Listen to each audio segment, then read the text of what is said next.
What if I told you the ancestral planes in Black Panther are more real than you think? Let's journey into the spirit world of Wakanda and uncover the African traditions that inspired it. If you love Marvel or are curious about African folklore, hit that like button and subscribe for more insight. Imagine a place where the spirits of those who came before you still walk beside you.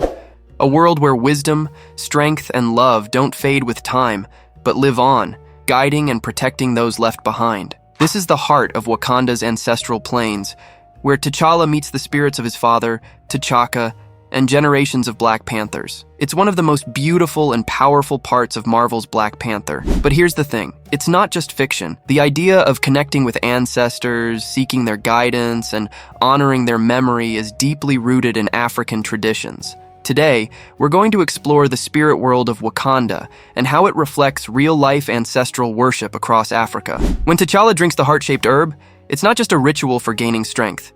It's a journey into the spirit world, the ancestral planes. This sacred place is where the past and present meet. It's where he finds guidance, clarity, and the courage to lead. The ancestral planes are filled with the spirits of Wakanda's former kings, represented by majestic Black Panthers resting in the branches of an ancient tree. It's a stunning visual, a reminder that T'Challa isn't alone. Every decision he makes is supported by the wisdom of those who came before him. This idea of connecting with ancestors is not unique to Wakanda.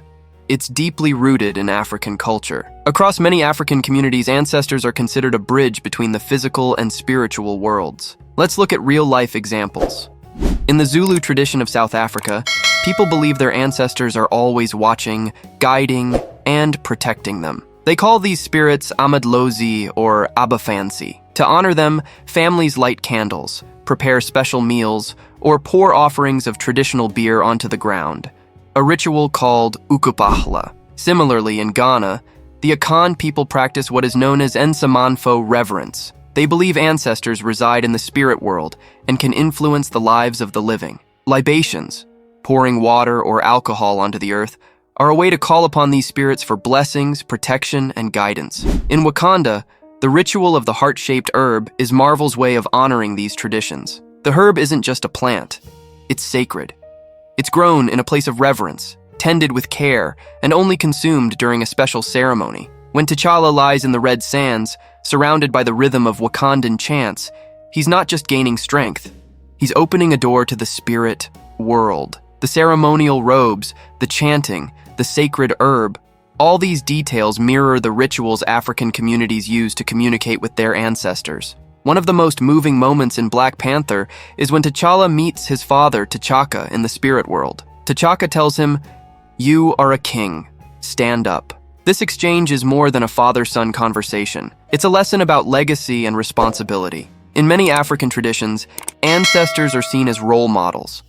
Their successes and mistakes serve as a guide for the living, reminding them to honor their heritage while forging their own path. In real life, this is called ancestral wisdom. It's why so many African families keep stories of their ancestors alive, so future generations can learn from them. But not all journeys to the ancestral plains are peaceful. When Killmonger takes the heart-shaped herb, he doesn't see the vast plains of Wakanda. He's transported to his father's apartment in Oakland, a smaller, lonelier version of the spirit world. This moment is heartbreaking. Killmonger's connection to his ancestors was severed when his father was killed. His spirit world reflects his isolation and pain. It's a powerful contrast to T'Challa's journey and a reminder of how important it is to stay connected to one's roots. In African folklore, being disconnected from your ancestors is often seen as a tragedy, a loss of identity and guidance. Killmonger's story captures this perfectly. His anger and pain stem from feeling abandoned, not just by his family, but by Wakanda itself. The spirit world in Black Panther resonates because it speaks to something universal, the need to feel connected to those who came before us, whether through a family photo album, a cherished recipe, or a whispered prayer. We all have ways of honoring our ancestors. In Africa, these connections are woven into daily life. It's why rituals like ukupahla or libations are still practiced today. They remind us that our stories didn't begin with us, and they won't end with us either. The ancestral plains of Wakanda are more than a beautiful cinematic creation. They're a love letter to African traditions of ancestor reverence. They remind us that strength comes from knowing who we are and where we come from. In Marvel's Black Panther, The spirit world is a place of wisdom, healing, and connection. It's where T'Challa finds his courage, where Killmonger confronts his pain, and where we, as viewers, are reminded of the power of legacy. Therefore, the next time you watch Black Panther or think about Wakanda, remember this. Behind the vibranium and technology lies something much older, a respect for the spirits of the past and the lessons they leave behind. Thank you for joining me on this journey into the spirit world of Wakanda. If you've ever felt the presence of someone who's gone or drawn strength from the stories of your ancestors, share your thoughts in the comments. And if you're ready to explore more connections between myth and Marvel, don't forget to like, subscribe, and join me next time. Wakanda Forever.